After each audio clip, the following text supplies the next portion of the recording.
I'd like to begin by introducing myself, Joanne Moran Cruz, faculty member in the history department at Georgetown, and someone who has come to Dante somewhat belatedly, enjoying the experience very much. And I'm Ron Herzman at SUNY Geneseo, and we're here to talk about Canto 21 of the Purgatorio. So just to kind of set the scene, we're climbing along with Dante and Virgil the 7-story mountain with 7 deadly sins, and are closer to the end than to the beginning. We've finished 5 of them, leaving avarice and heading toward gluttony. And on the way to gluttony, Dante and Virgil get a great surprise in that they are confronted by, or they are reached by, somebody sort of coming in back who turns out to be another very famous poet. And the interplay between all of those poets sort of works itself out slowly in the course of the next 2 cantos. And I think if we're reading it right, it becomes, or they become, a canto of great surprises for the characters themselves, for Dante, for Virgil, his guide, and of course for the new poet that we meet. And it's set up in an interesting way, because at the end of the previous canto, at the end of Canto 20, a very strange phenomena takes place. We have what can best be described as a mountain quake, and the canto begins, that is to say, our Canto 21, with essentially trying to figure out what that mountain quake was all about.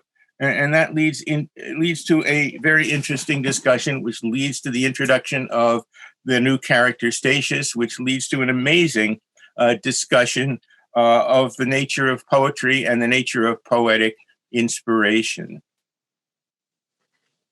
So the end of Canto 20, as they experience this mountain shake, is absolutely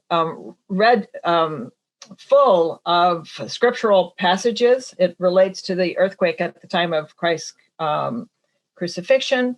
It relates to Psalm 113, which is an Exodus psalm, and the passage that the mountains skipped like rams. It relates to references in the book of Revelation that talk about the mountains falling on us. And it's interesting that Dante uses the word like a thing that is falling. So we are essentially moving into a space which is scripturally rich as we move into Canto 21.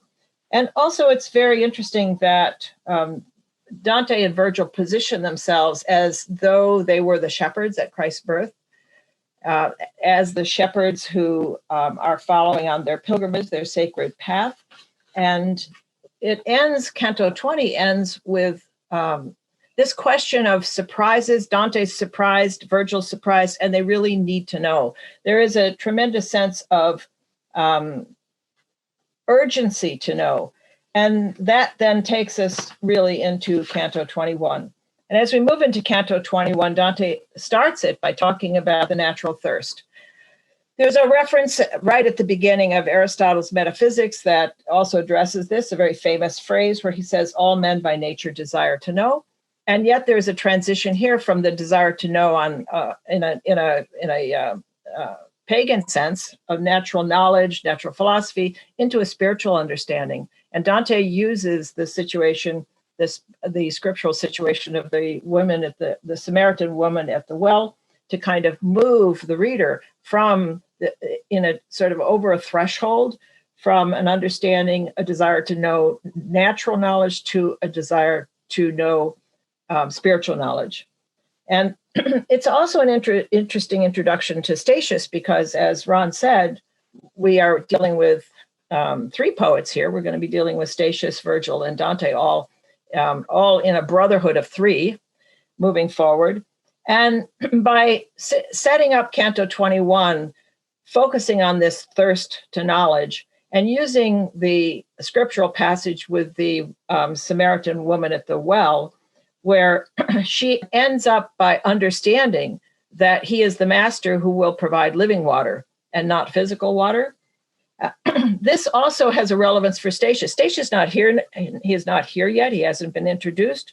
But if you look at his Thebaid, you will see that in the center of the Thebaid, there are passages that fundamentally focus on thirst. And it has a lot to do with the war that has taken place between Argos and Thebes. The Argive soldiers are heading toward Thebes, and they encounter a desert, extreme thirst, and they are sent, ultimately led to a pool. And in that pool, they jump in and, as Stacias puts it, water. They start drinking the water. And just as Jesus reaches out to the Samaritan woman who is sort of outside sort of class and ethnically not acceptable to the Jewish community, just similarly, Stacias's soldiers all go in as a heap. There's no more hierarchy. Every man for himself, in a sense. But in any case, there's an egalitarian notion here, and there's a kind of an egalitarian notion also between Christ and the woman from Samaria. So the main gist of the entrance is to move from physical water to the living water that Jesus has to provide the Samaritan woman, and her understanding and her conversion, in a sense, to understanding that this is the living water. So notice that, just to piggyback a bit on that, the most obvious and immediate reference here for bringing up the Samaritan woman's story is that we've had this mountain quake. How do you explain it? Well, the explanation is not going to be geological. It's not going to be physical. It's only by understanding it spiritually that we'll know what's going on. And in fact, what it does is it signifies a kind of resurrection for the Stacias that we're about to meet. He had been spending quite a long time in the circle of the avaricious, although his fault is not avarice, as we'll find out, but really the opposite. He was sort of guilty of prodigality. But in any case, what happens is that he has sort of punched that ticket and is now ready to move on. And so what we're celebrating here is a spiritual resurrection. And it turns out that that's applicable not simply to the very specific thing that's going on here with Stacias, getting to move along, getting to kind of travel up to paradise, but also to all of the things that we're going to see are talked about in the canto, about the nature of poetry and the nature of poetic inspiration, and in particular, and I think most importantly, the influence of one poet on another, because we've had Dante and Virgil move along. Now we have Stacias joining them. And it turns out that we'll find in a series of surprises here that Stacias becomes part of this combo because of the way that he was influenced by Virgil. That becomes kind of the great surprise that we're moving for. And so this notion that spiritual understanding is the only way to get at all of the various things that are going on in this canto becomes important far beyond explaining simply the matter of Stacias's, quote, resurrection, his moving up the mountain, and governs not only what takes place in this canto, but in the next canto as well. So perhaps, Joanne, you might want to say just a little bit more at this point about who Stacias was, which will kind of give us a better idea of why his entry into this turns out to be so important.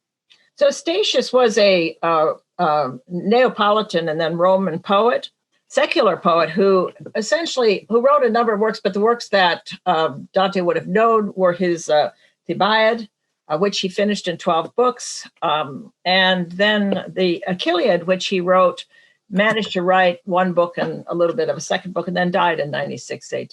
So he flourished under Domitian and earlier under mainly Vespasian. He is someone who ends his Thebaid by saying, essentially, this is my prayer, not try to match the heavenly Aeneid, but to follow from afar and evermore. And indeed, in this Canto 21, he talks about Virgil as being a divine flame that he has followed.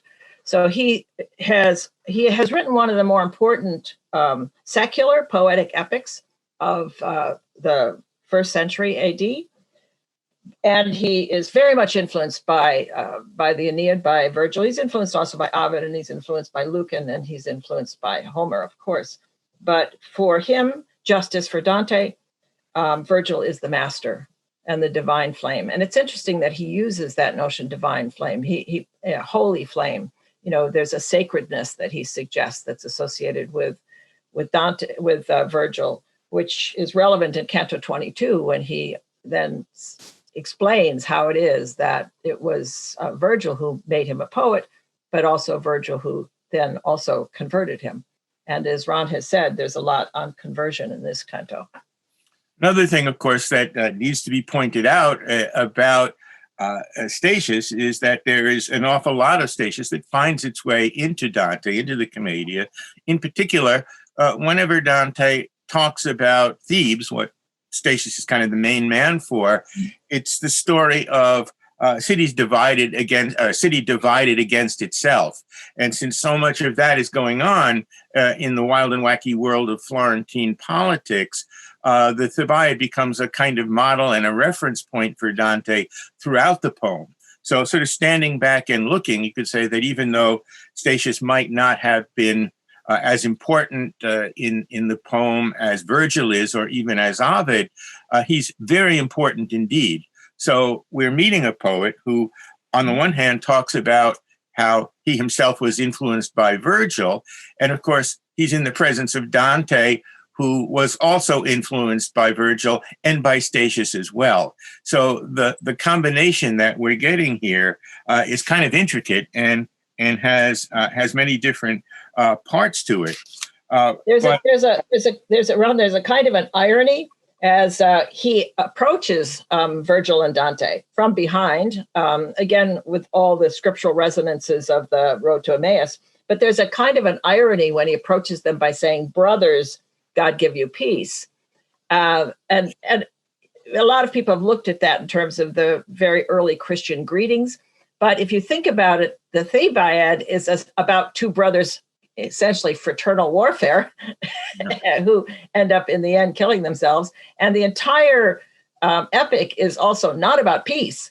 I mean, there are various times when they seem to be moving toward peace, and toward the very end they do. But there's an irony that would be his opening line, "Brothers, God give us peace," when his entire writings are about fraternal warfare and lack of peace. And of course, sort of jumping on that, what's wonderful to think about is that the irony really does point to not only the fact that Purgatory is a place of surprises, but that this, in fact, is all about peace here.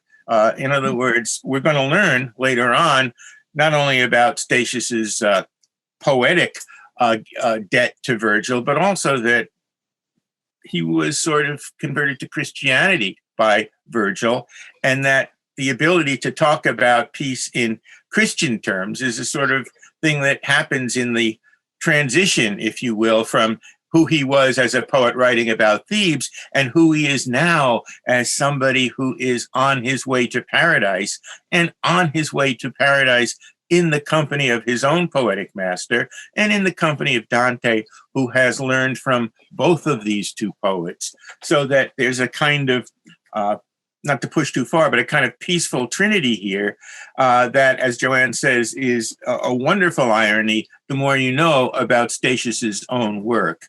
And of course, what this points out to in a very obvious way is how very much Dante knew of Stacias's own work.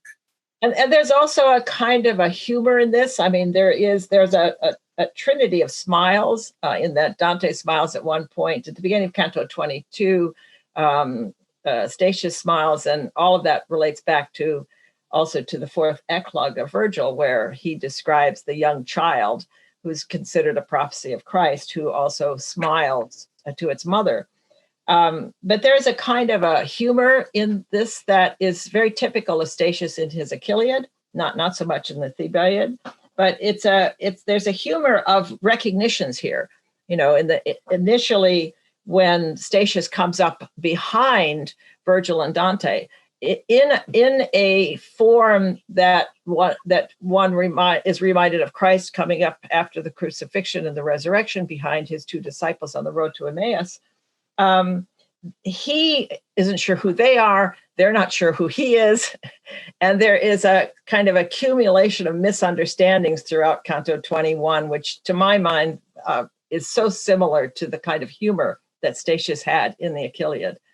And of course, what happens is that some of this confusion is resolved as we get toward the end of the canto, but resolved in a way that turns out to be a marvelous and happy surprise for Stacias himself, because part of what he tells everybody, that is to say, what he tells to Dante and to Virgil when he's identifying himself, is that pretty much I owe my poetic inspiration to Virgil. Well, because he says this, not knowing that he's in the presence of Virgil. And again, the comparison that Joanne mentions with the Emmaus story, Jesus is sort of walking along and comes upon two of his disciples, and they talk for a while.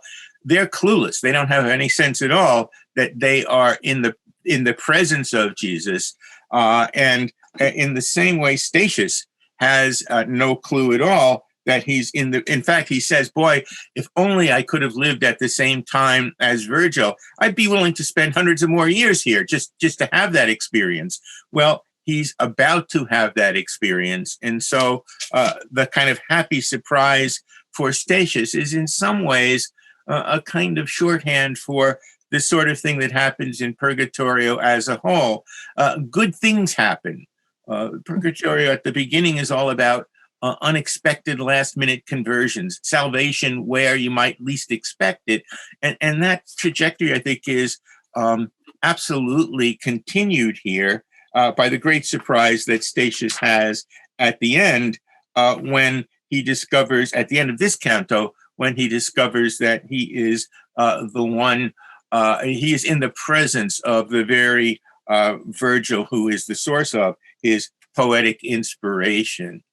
So it might be a good idea, I guess, to take a look at those lines where Stacias kind of speaks in praise of Virgil, and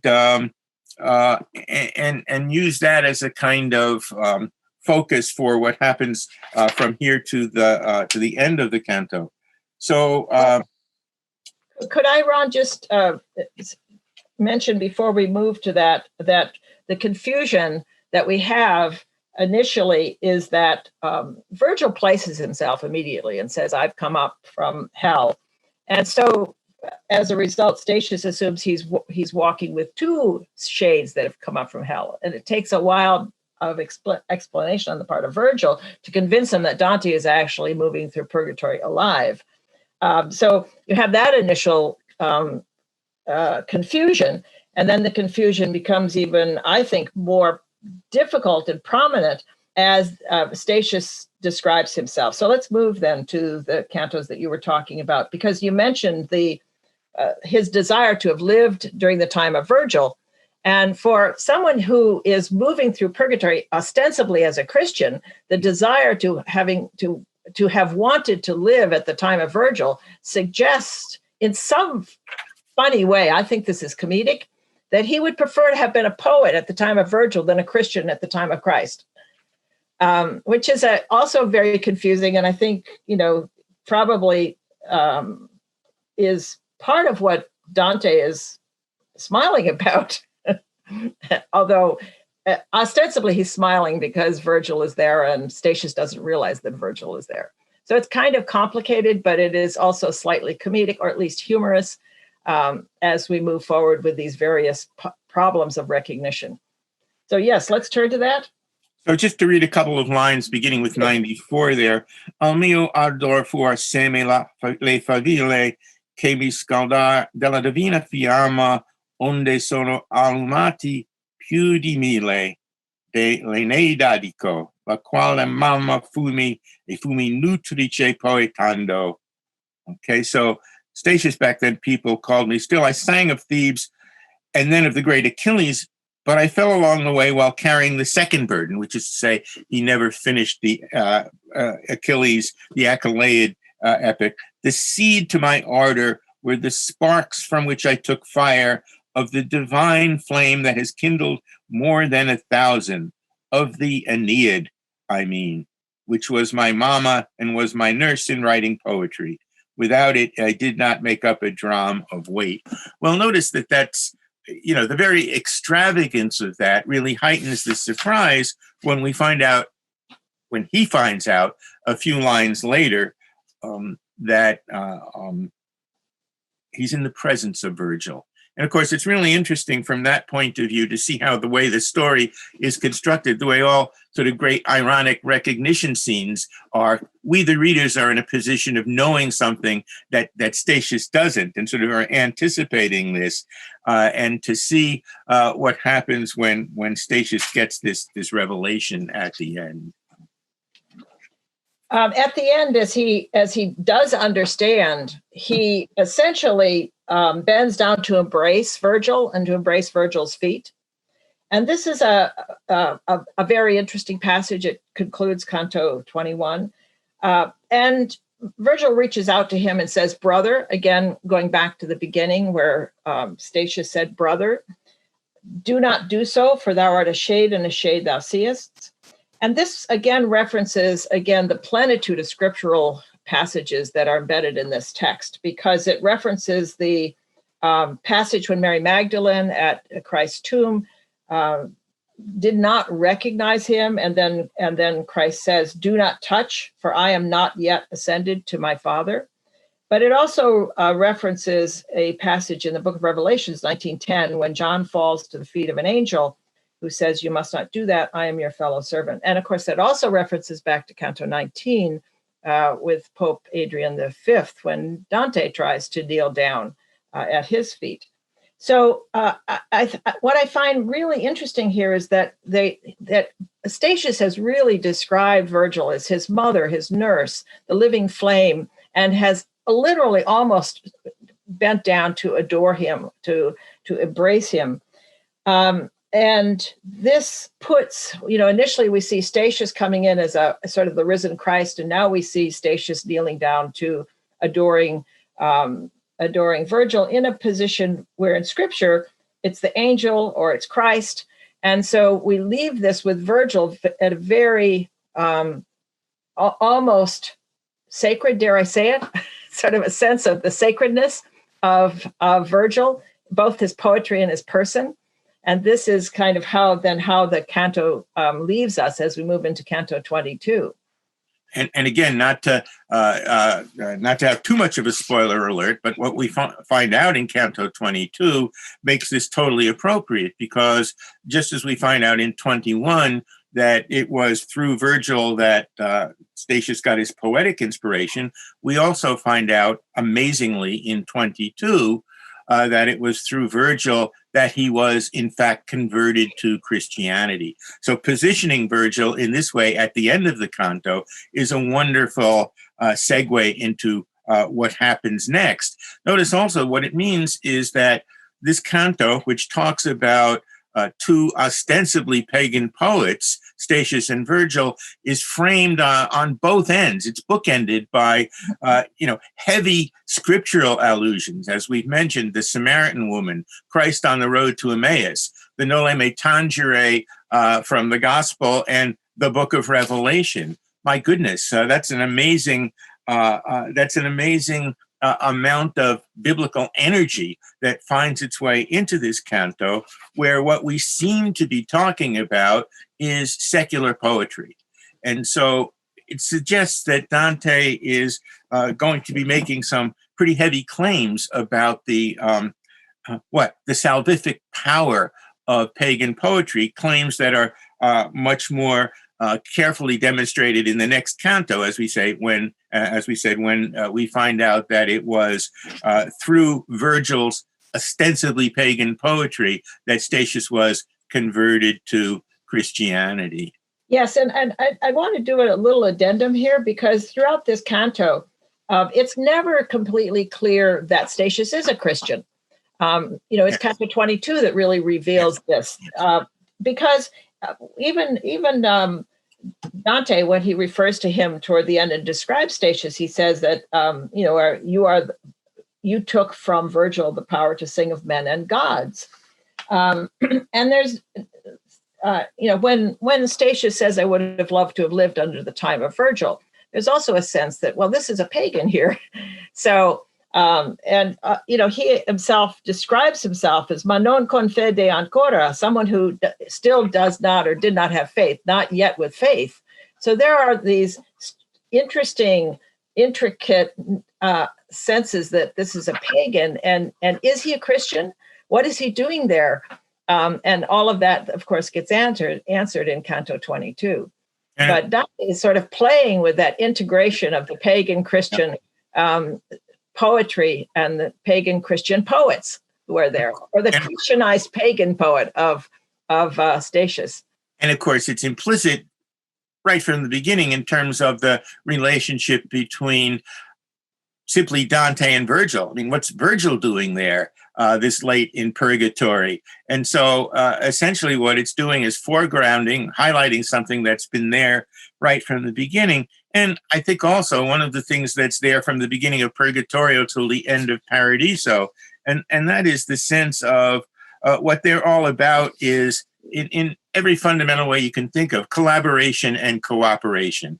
And the way that these poets are all sort of willing to give credit to others and willing to see themselves as only able to have done their thing because of the cooperation and collaboration of others. Again, something that is kind of a much needed reminder for us in our own time.